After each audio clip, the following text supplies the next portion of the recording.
예수님께서는 제자들에게 혼인잔치에서 돌아오는 주인을 맞이하는 종처럼 깨어서 기다려라, 그렇게 말씀했습니다. 그러면서 깨어 기다리는 종은 복이 있을지어다, 그렇게 선포하셨고요.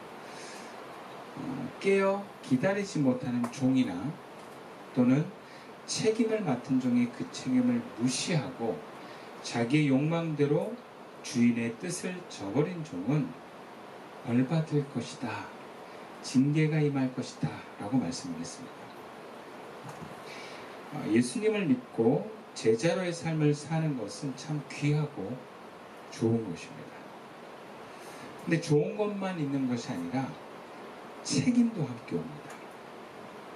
맡겨진 사명을 무시하고 자기의 욕심대로 사는 제자를 결코 하나님은 그냥 넘어가지 않으십니다. 반드시 징계가 있습니다.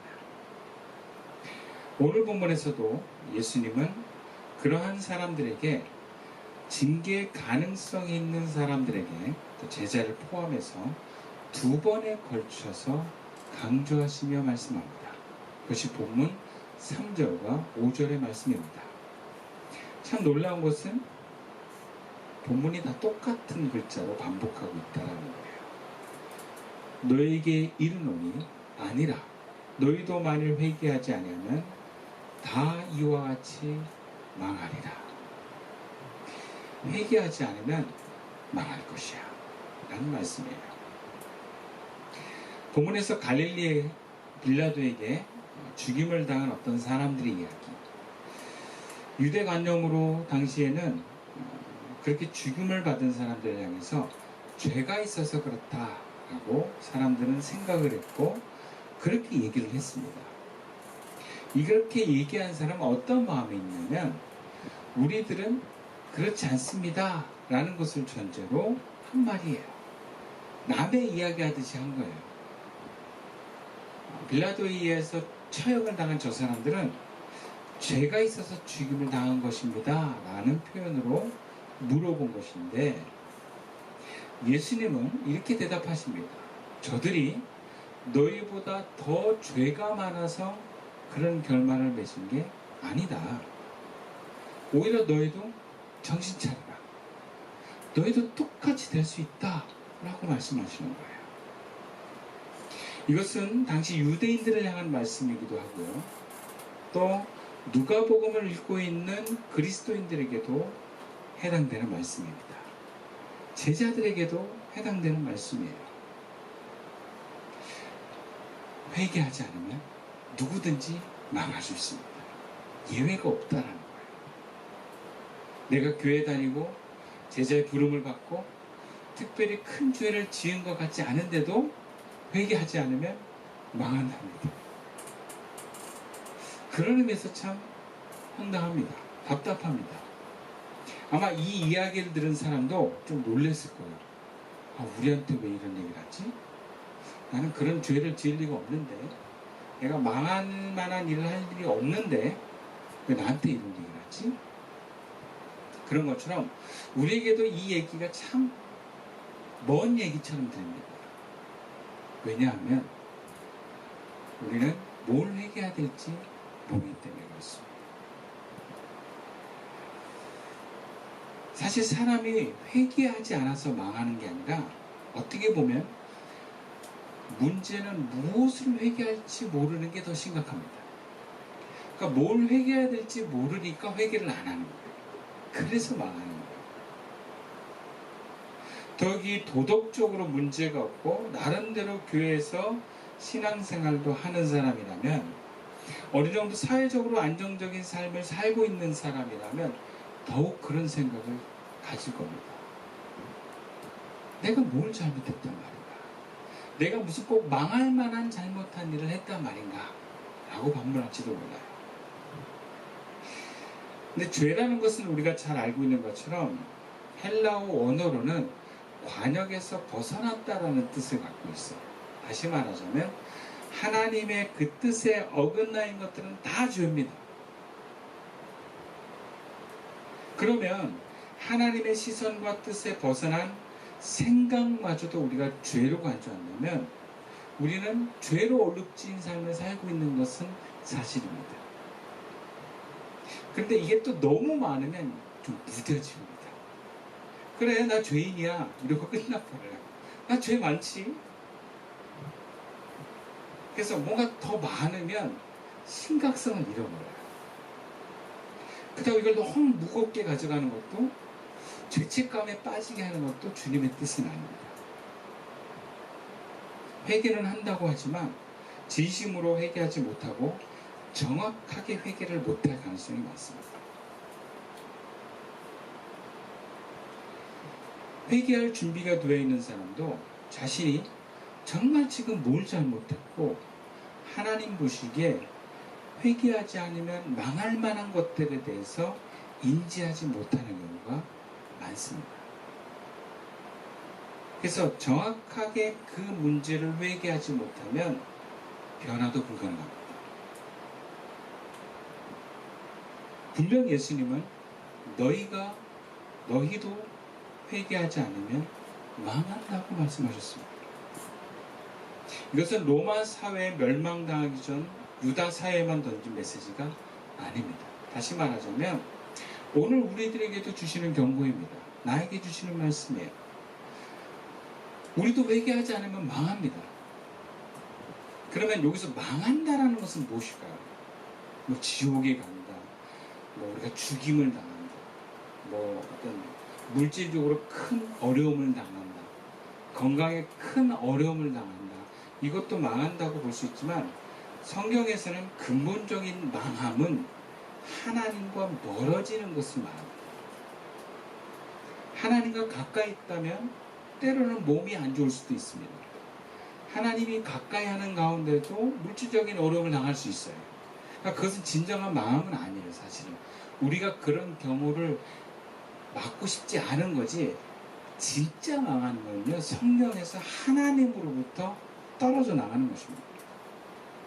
마치 사울왕처럼 아무리 하나님을 불러도 하나님은 응답을 안 하는 것입니다. 하나님 뜻대로 살려고 하는 마음도 없고 도대체 어떻게 해야지 하나님 보시기에 옳은 것인지 판단이 안 서는 상태. 그게 망한 거예요.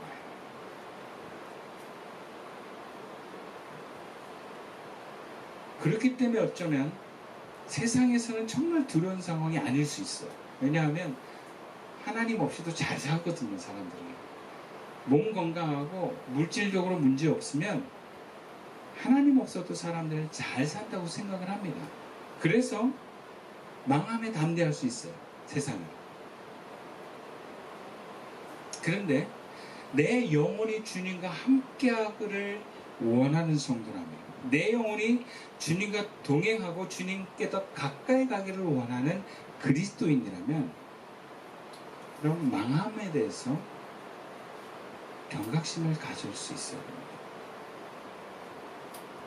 그런 성도일수록 그 망함으로부터 벗어날 수 있는 회개에 민감하게 됩니다.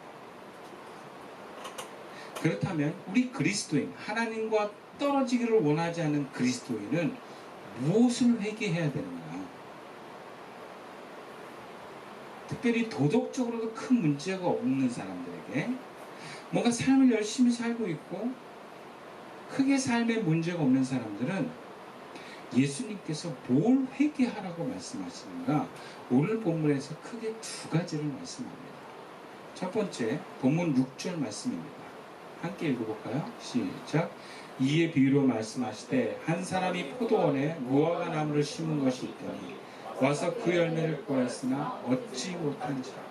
우리 그리스도인이 회개해야 되는 것 첫 번째는요, 열매 맺지 못한 것을 회개해야 합니다.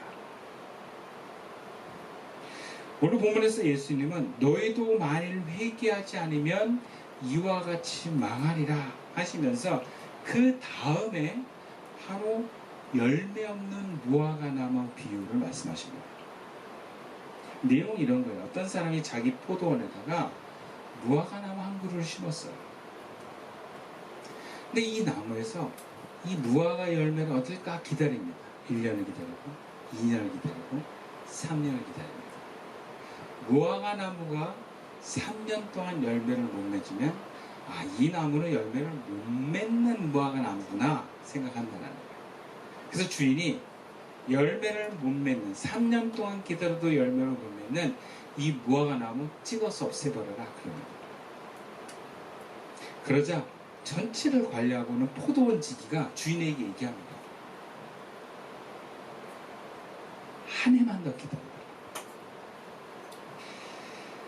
이 예수님의 비유는 무화과는 일반적으로 이스라엘 민족을 상징하고 무화과는 해마다 열매를 맺어야 되는 나무로 봅니다. 3년은 열매를 맺어야 하는 최대한의 기간이고 또 3은 성경으로 완전수입니다. 그러니까 그만큼 다른 나무들이 열매를 맺어도 무화과는 반드시 열매를 3년 안에 맺어야 되는데 못 맺으면 찍어버리는 그 주인의 모습은 바로 하나님이 택한 백성과 사람들을 향한 마음이에요. 그리스도인은 하나님의 영이 임한 택한 사람들입니다. 그렇다면 하나님의 영이 임한 사람은 반드시 그 사람을 통해서 열매를 맺게 돼 있어요. 생각을 해보시면 하나님의 영이 임했는데 열매를 못 맺는 건 이상한 거 아닙니까? 그래요?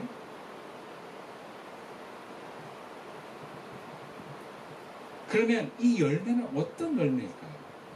성경에서 열매는 크게 두 가지를 얘기해요. 첫 번째는 성품의 열매입니다.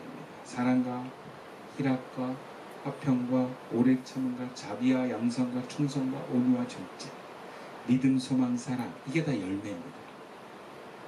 하나님의 영이 임하면 사랑이 넘치고 하나님의 영이 임하면 믿음이 생깁니다. 세상과 하나님을 향해서 믿음이 생기고 어떤 두려움에도 담대한 마음이 생깁니다. 하나님의 영이 임하면 하나님이 일하실 소망이 생깁니다. 그래서 우리의 마음이 바뀌어가는 거예요. 이 사람이 예전에는 자기밖에 모르는 사람이었는데 예수 믿고 하나님의 영이 임하더니 이웃을 생각하고 이웃을 배려한다? 열매 맺은 거예요. 예전에는 참 두려움이 많은 사람이었는데 하나님의 영이 임하고 주님을 신앙하더니 두려워하지 않아. 든든해. 열매 맺은 거예요. 또 그 마음이 바뀌는 것뿐만 아니라 그 사람의 주변이 변화되는 일들이 일어납니다. 함께 있는 가족들이 하나님을 더 경외하기 시작합니다. 그래서 열매를 성경에서는 자식들이 열매라는 표현을 해요. 내가 예수 믿고 하나님을 경외했더니 우리 자식들이 예수를 잘 믿고 하나님을 경외해 열매를 잘 맺었다라고 얘기를 합니다. 내가 회사 생활하는데 하나님을 경외했더니 회사에 있는 그 회사가 분위기가 좋아지고 막 사람들이 나를 위해서 힘을 얻고 뭔가 하나님께도 관심을 갖기 시작한다. 열매 맺는 거예요. 그래서 나뿐만 아니라 내 주변이 좀 더 아름다워지고 좀 더 좋은 세상이 되는 것이 열매 맺는 것입니다. 그럼 이것은 하나님의 영이 임한 사람들에게 나타나는 자연스러운 현상이에요. 자연스러운 현상.